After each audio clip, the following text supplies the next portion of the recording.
Motorcycle वालों को कभी टोल टैक्स क्यों नहीं भरना पड़ता और क्या होगा जब दो सांप एक दूसरे को ही काट ले तो क्या दोनों की मौत हो जाएगी? और डिस्क ब्रेक्स में ये होल क्यों दिए जाते हैं, जानने के लिए बने रहिए वीडियो के साथ एकदम अंत तक। नंबर 1, गाड़ी चलाने वालों के लिए पेट्रोल के बढ़ते दामों के बाद दूसरी बड़ी समस्या है ये टोल टैक्स, जिसका जेब पर पड़ने वाले एक्स्ट्रा बोझ का दर्द सिर्फ एक कार ऑनर ही समझ सकता है। लेकिन दिल तो तब भी और ज्यादा दुखता है जब ये बाइक्स टोल में लगी लंबी लाइंस में से कट मारते हुए बिना टोल भरे मुफ्त में ही निकल जाते हैं। लेकिन आखिर ऐसा क्यों? आखिर इन बाइक वालों को देश के किसी भी हाईवे पर टोल क्यों नहीं भरना होता? आप ये तो जानते ही होंगे कि टोल टैक्स के कलेक्शन इन सभी हाईवे के कंस्ट्रक्शन पर लगे खर्च और उसकी फ्यूचर में होने वाली मेंटेनेंस के खर्च के लिए की जाती है। और ऐसे में व्हीकल जितना बड़ा और हैवी होगा वो उस सड़क को उतना ही ज्यादा डैमेज भी करेगा। इसी वजह से बैरियर पर लगने वाला टोल व्हीकल के वजन के हिसाब से ही निर्धारित किया जाता है। लेकिन वहीं अगर बात की जाए बाइक की तो उसका वजन इतना कम होता है कि वो रोड को ना के बराबर ही डैमेज करती है और साथ ही ये सड़क पर ज्यादा जगह भी नहीं घेरती। यही कारण है कि बाइक्स को टोल भरने वाले व्हीकल की श्रेणी में शामिल किया जाता है। नंबर 2, दुनिया के सबसे खतरनाक जीवों में से एक है सांप, जिनमें से कुछ के काटने से तो किसी भी जीव की पल भर में ही मृत्यु हो जाती है। लेकिन क्या आपने कभी सोचा है कि तब क्या हो जब यह जहरीले सांप एक दूसरे को ही काट ले? वैसे तो एक ही प्रजाति के सांप एक दूसरे को नहीं काटते, लेकिन अगर गलती से कभी ऐसा भी हो जाए तो दोनों में एक ही कंपोजिशन का जहर होने की वजह से वो एक दूसरे का नुकसान नहीं करता। लेकिन वहीं अगर दो अलग अलग प्रजाति के सांप एक दूसरे को काट ले तो ऐसे में जिस सांप का जहर ज्यादा जहरीला होगा वो दूसरे सांप को मार डालेगा। जैसे कि अगर कोबरा किसी पाइथन को काट ले तो पाइथन का मरना तय है, क्योंकि पाइथन के अंदर जहर ही नहीं होता। नंबर 3, आप सभी ने भी बाइक्स की डिस्क ब्रेक के ब्लेड में बने इन होल्स को तो देखा ही होगा, लेकिन आखिर इन होल्स का काम क्या है? कंपनीज इन ब्लैक को प्लेन क्यों नहीं बना देती, जिससे कि इसकी मजबूती में भी इजाफा हो सकता है? तो फिर इन ब्लेड्स में इन होल का क्या काम?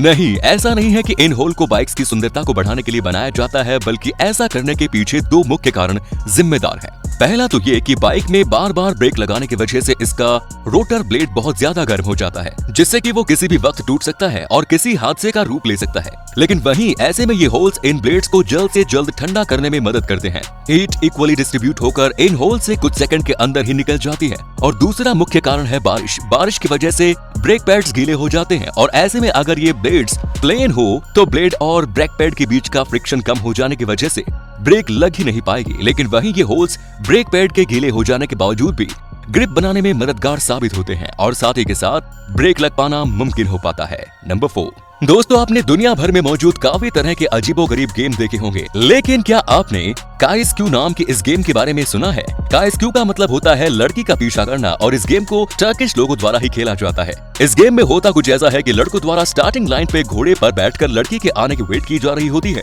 और जैसे ही लड़की घोड़े पर बैठकर लड़के के आगे से गुजरती है तो वो उसका पीछा करने लगता है। ऐसे में अगर ये लड़का उस लड़की को फिनिशिंग लाइन से पहले ही पकड़ ले तो उस लड़के को इनाम के तौर पर लड़की से किस मिलती है। लेकिन फिनिशिंग लाइन पर पहुंचने से पहले अगर वो लड़का इस काम में कामयाब न हो पाया तो उसे लड़की द्वारा चाबुक से पीटा जाता है। वैसे अगर हमारे देश में ये गेम होती तो सभी लड़के घोड़ों पर ही घूमते दिखाई देते।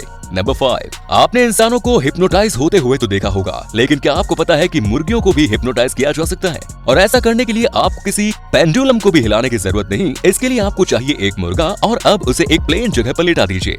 अब उसकी आंखों के एकदम सामने चौक या फिर किसी और चीज की मदद से एकदम सीधी लाइन खींच डालिए। आप देखेंगे कि वो मुर्गा पूरी तरह से फ्रीज हो चुका है और आप एक मुर्गे को हिप्नोटाइज करने में पूरी तरह सफल हो चुके हैं। लेकिन अब इसको ऐसे इसी हाल में मत छोड़ना, वरना बेचारा जिंदगी भर ऐसे ही पड़ा रह जाएगा। इसे जगाने के लिए आपको इसके सामने थोड़ा सा लाउड साउंड बजाना पड़ेगा और ये फिर से होश में आ जाएगा। नंबर 6, दोस्तों आपने दुनिया भर के बहुत से चोर और उनके बड़े बड़े चोरी के किस्से सुने होंगे, लेकिन आज मैं आपको दुनिया का सबसे बड़ा चोर दिखाने जा रहा हूँ। बात है 1976 के, जब फ्रांस में हॉलीडेज चल रहे थे और उन हॉलीडेज के बाद जब फ्रांस के सबसे बड़े और सिक्योर बैंक को खोला गया तो पता चला कि वो पूरा बैंक पूरी तरह से खाली हो चुका है। बैंक के करीबी सभी 400 लॉकर्स में से 60 मिलियन फ्रैंक की लूट की जा चुकी थी। ये मानव इतिहास की सबसे बड़ी चोरी थी, जिसे अंजाम देने वाले शख्स का नाम था अल्बर्ट स्पागियारी। इसने पूरे 2 महीने लगाकर बैंक के नीचे सुरंग बना डाली और पूरा पैसा लूट लिया। लेकिन हैरानी की बात तो यह है कि इतनी बड़ी चोरी के बावजूद दुनिया के सबसे बड़े चोर को पकड़ा ना जा पाता अगर उसकी गर्लफ्रेंड इस बात की जानकारी पुलिस को ना देती। लेकिन फिर भी पुलिस उसे ज्यादा समय तक सलाखों के पीछे ना रख सकी और वो चोर भरे कोर्ट की खिड़की में से कूदकर भाग निकला और उसके बाद से आज तक वो कभी भी पुलिस के हाथ ना लग सका और ना ही उसकी कभी कोई खबर मिली।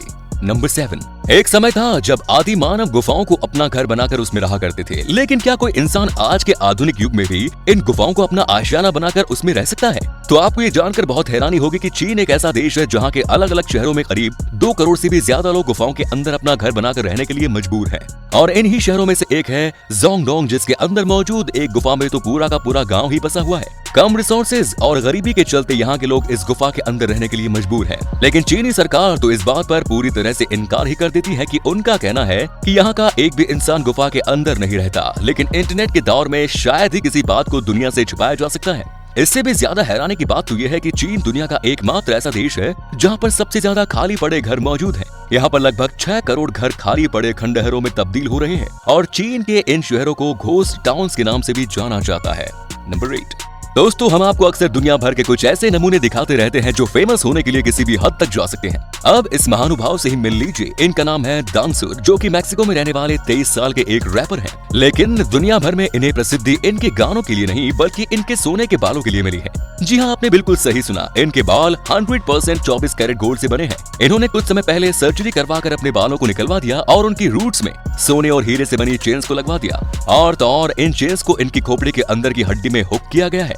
ये एक्सपेरिमेंट कितना दर्द भरा होगा ये सोचने भर से ही रूह कांप जाती है। लेकिन जनाब का ये फैसला वो कर गया जो आज तक इनका एक गाना भी नहीं कर पाया। इसके बाद से इन्हें इतनी प्रसिद्धि मिली कि देखते ही देखते इनके टिकटॉक के फॉलोअर्स 14,000 से 2 मिलियन तक जा पहुंचे। नंबर 9। भाई, एक जमाना था जब डिस्क की मदद से मूवीज को चलाया जाता था, लेकिन आज के समय में तो प्रकृति भी एक तरह की डिस्क का निर्माण करती हुई दिखाई देती है और इसे देखने के लिए लोग दूर दूर से इसकी ओर खींचे चले आते हैं। आपको बता दूं कि इस डिस्क का निर्माण किसी इंसान ने नहीं बल्कि ये तो प्रकृति द्वारा सख्त बर्फ से बनाई गई है, जो कि पूर्णतः गोलाकार आकार में है। और ऐसा तब होता है जब ठंड बढ़ते ही नदियां पूरी तरह से जमने लगती है। ऐसे में नदी के नीचे बहता हुआ पानी ऊपरी बर्फ को काटते हुए उसे एकदम सटीक गोलाकार डिस्क या फिर कहे तो बर्फ के पहिए में तब्दील कर देता है, जो कि लगातार गोल गोल घूमता रहता है। इस डिस्क की मजबूती भी इतनी ज्यादा होती है कि लोगों के झुंड के द्वारा इस पर खड़े हो जाने के बावजूद भी इसका कुछ भी नहीं बिगड़ता। नंबर 10। कुछ लोग घूमना फिरना सिर्फ इसलिए नहीं चाहते क्योंकि ट्रैवल करते समय उनका मन खराब होने लगता है और उन्हें उल्टी आ जाती है। लेकिन आखिर इसके पीछे का कारण क्या है? अक्सर लोग इसका सारा दोष पेट को क्यों देते हैं, लेकिन ऐसा बिल्कुल भी नहीं है। दरअसल सफर करते समय उल्टी आने के लिए सीधे तौर पर जिम्मेदार है हमारे कान, जो हमारे दिमाग को कंफ्यूजन भरे सिग्नल भेजने लगते हैं। हमारे कानों के अंदर हमारी बॉडी को बैलेंस करने के लिए एक फ्लूइड मौजूद होता है, जो हमारी बॉडी के मोशन के अनुसार ही हमारी आंखों के साथ तालमेल बिठाकर शरीर को संभालने के लिए सिग्नल्स को ब्रेन तक भेजता रहता है। लेकिन जैसे ही हम घुमावदार सड़कों या फिर पहाड़ी इलाकों पर सफर करने लगते हैं तो हमारा कान इन मोशन के सिग्नल को ब्रेन तक तो भेजता ही है, लेकिन वहीं हमारी आंखें गाड़ी के अंदर रुकी हुई चीजों को ही देख रही होती है और कानों द्वारा भेजे गए उन सिग्नल्स के साथ कोऑर्डिनेशन नहीं बिठा पाती और हमारा ब्रेन 2 अलग अलग तरह के मिल रहे सिग्नल से कंफ्यूजन में पड़ जाता है। और इस कंडीशन में हमारा दिमाग कुछ वैसा ही रिएक्ट करता है जैसा कि किसी इंसान ने जहर खा लिया हो, जिसके बाद हमारा दिमाग हमारे पेट को वॉमिटिंग करके सब कुछ उगल देने के लिए सिग्नल देता है। और फिर जो होता है वो तो सब जानते ही हैं, लेकिन अगर आप भी इस समस्या का शिकार हो तो हमेशा गाड़ी की फ्रंट सीट पर ही बैठें और उससे भी जरूरी बात, ट्रैवल करने से पहले हल्का भोजन ही खाएं। नंबर 11। दोस्तों, वैसे तो हम सभी ने अभी तक यही सुना है कि सांप के काटने ही किसी भी व्यक्ति की मौत हो जाती है, लेकिन आज हम आपको एक ऐसे इंसान से मिलवाने वाले हैं जिसके लिए सांप का काटना एक वरदान की तरह ही साबित हुआ और सांप के जहर की वजह से उसने 100 सालों तक स्वस्थ जीवन जिया। उस व्यक्ति का नाम है बिल हास्ट। ये अपने शरीर में तरह तरह के सांपों के जहर को इंजेक्ट किया करते थे। इनका कहना था कि ऐसा करने से इनकी इम्यूनिटी बढ़ती है। बस इसी सब के चलते ही इन्होंने अपनी पूरी जिंदगी में 172 से भी ज्यादा जहरीले सांपों से खुद को कटवाया। लेकिन हैरानी की बात है कि सांपों के जहर से इनकी मौत होना तो दूर, बल्कि इनकी इम्यूनिटी पहले से भी ज्यादा स्ट्रॉन्ग होती चली गई। इतना ही नहीं, इन्होंने अपने ब्लड को डोनेट कर ऐसे बहुत से लोगों की भी जान बचाई जिनको सांप के द्वारा काटा गया था। वैसे तो सांप काटते ही इंसान के ब्लड में क्लोटिंग होना शुरू हो जाती है, जिसकी वजह से उसकी मौत हो जाती है। लेकिन सभी वैज्ञानिक हैरान थे कि बिल हास्ट के साथ ऐसा कुछ क्यों नहीं होता। वैसे आप ऐसा भी कुछ ट्राई करने की कोशिश भी मत करना, नहीं तो लेने के देने पड़ जाएंगे। नंबर 12। केन्या में स्थित एक विलेज है उमोजा और इस गांव की खासियत यह है कि यहाँ पर एक भी आदमी नहीं रहता। जी हाँ, इस गांव में सिर्फ और सिर्फ महिलाएं ही बसती हैं। इस गांव में किसी भी पुरुष को आने तक की इजाजत नहीं। 1990 में एक महिला के द्वारा इस गांव की स्थापना की गई और उसका मकसद उन महिलाओं के लिए घर बनाना था जो पुरुषों के अत्याचारों से प्रताड़ित हों। किसी भी तरह के अत्याचारों से परेशान महिलाएं इस गांव में आकर रह सकती हैं। इतना ही नहीं, इस गांव के दरवाजे उन लड़कियों के लिए भी हमेशा के लिए खुले हैं जिनके घर वाले उनकी शादी जबरदस्ती करवाना चाहते हैं। और अगर कोई पुरुष इस गांव में दिखाई दे जाए तो फिर उसकी पिटाई करके उसे जेल में भेज दिया जाता है। अगर ये वीडियो अच्छी लगी तो इसे शेयर करना ना भूलें और ऐसे ही और भी अमेजिंग वीडियोस को लगातार देखते रहने के लिए यूनिवर्स एडवेंचर के साथ जुड़े रहिए। धन्यवाद।